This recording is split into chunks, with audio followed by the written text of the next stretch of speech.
का महा उपाय।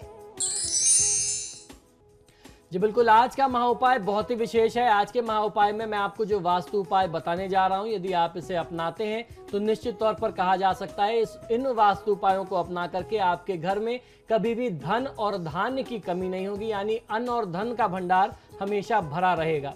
घर में रखा गया हर सामान घर के वास्तु यानी घर की ऊर्जा पर और हमारी विचारधारा पर, हमारी व्यक्तिगत ऊर्जा पर, हमारे ऑरा पर किसी न किसी प्रकार से अपना प्रभाव डालता ही है। इनको किसी न किसी तरीके से प्रभावित करता ही है, क्योंकि ये वास्तु का ही नहीं, ये विज्ञान का माना हुआ एक सूत्र है कि हर एक अणु की, हर एक कण की अपनी एक ऊर्जा होती है, यानी हर एक एटम की, छोटे से छोटे कण की अपनी एक ऊर्जा होती है। अगर वह चीज शुभ है तो निश्चित तौर पर उसकी शुभ ऊर्जा होगी, और अगर वह चीज अशुभ है, वह डेड चीज है, तो निश्चित तौर पर उसकी ऊर्जा जो है वह अशुभ होगी और उसका बहुत ज्यादा नेगेटिव इंपैक्ट हमारे और आपके ऊपर आ सकता है, घर की ऊर्जा पर, घर के वास्तु पर आ सकता है।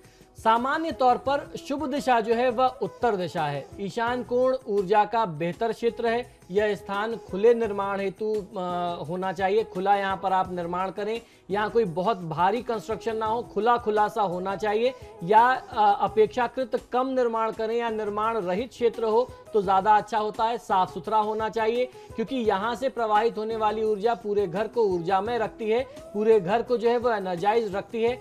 ईशान कोण यानी नॉर्थ ईस्ट कॉर्नर में आपको भूल करके भी झाड़ू, पोछे इत्यादि गंदी चीजें वहां नहीं रखनी चाहिए। नॉर्थ ईस्ट कॉर्नर में टॉयलेट ना बना हो, वहां पे कोई स्टोर जैसी चीजें ना हो, आप कोई भी चीज ला करके वहां डंप ना कर दें, उसको स्टोर की तरीके से इस्तेमाल नहीं किया जाना चाहिए। चीजें वहां पे तितर बितर करके ऐसे ही वहां बिखरी हुई ना हो, ये बात भी आपको ध्यान रखनी चाहिए। दक्षिण दिशा हल्की और खाली होने पर घर में ऊर्जा का संतुलन बिगड़ जाता है, इसलिए दक्षिण दिशा में घर का ज्यादा से ज्यादा भारी चीजें रखना या भारी निर्माण किया जाना बहुत आवश्यक होता है। भवन में भारी संदूक, सोफा सेट, अलमारी, भारी सामान व स्टोर जो है वह घर में दक्षिण पश्चिम दिशा में रखते हैं।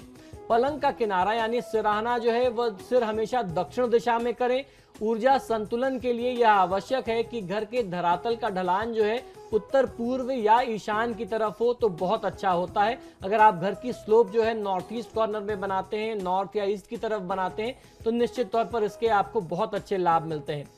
उत्तर और पूर्व दिशा नीची और हल्की होनी चाहिए, यानी वो थोड़ी सी उधर स्लोप भी हो और वो लाइट भी हो, डाउन भी हो, तो आपको बहुत अच्छा लाभ मिलता है।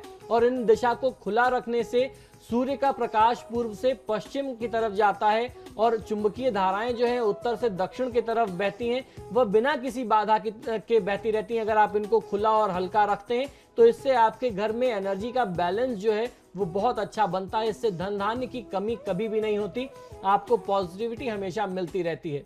घर में अगर कोई बीमार व्यक्ति है तो उसे नैऋत्य कोण में यानी साउथ वेस्ट कॉर्नर में उनको कमरा देना चाहिए, उनको वहां पर सुलाना चाहिए। उनकी व्यवस्था, उनका अरेंजमेंट साउथ वेस्ट कॉर्नर में नैऋत्य कोण में करें तो ज्यादा अच्छा मिलता है। अगर कोई बेड रिडन व्यक्ति है, कोई बीमार व्यक्ति है, तो उनके स्वास्थ्य में जल्दी लाभ मिलता है। उत्तर पूर्व की ओर मुख करके खाने पीने से, खासतौर पर जल ग्रहण करने से, पानी पीने से अथवा भोजन करने से पर्याप्त ऊर्जा भोजन को ऊर्जावान बनाती है, आपके शरीर में जाती है और स्वास्थ्य को बहुत अच्छा लाभ पहुंचाती है। अच्छी ऊर्जा के लिए घर के सभी कोनों को खाली और साफ सुथरा रखना चाहिए। आपको ये ध्यान रखना चाहिए कि घर में कभी भी गंदगी ना हो। जब भी आप साफ सफाई करते हैं, हर दिन आप झाड़ू पोछा करवाते हैं, तो कम से कम हफ्ते में 3 दिन पानी में नमक का प्रयोग करना चाहिए। नमक डाल करके, यदि आप समुद्री नमक डाल करके पोछा लगवाते हैं तो इससे आपको और आपके परिवार के लोगों को बहुत अच्छा फायदा मिलता है। तो ये था आज का महा उपाय। इसी के साथ ही हमारे आज के कार्यक्रम में फिलहाल इतना ही। बहुत बहुत शुक्रिया आपका आचार्य जी स्टूडियो में आने के लिए। जी नमस्कार। तो आपके सितारे में फिलहाल इतना ही, लेकिन खबरों के लिए देखते रहिए समाचार प्लस। नमस्कार।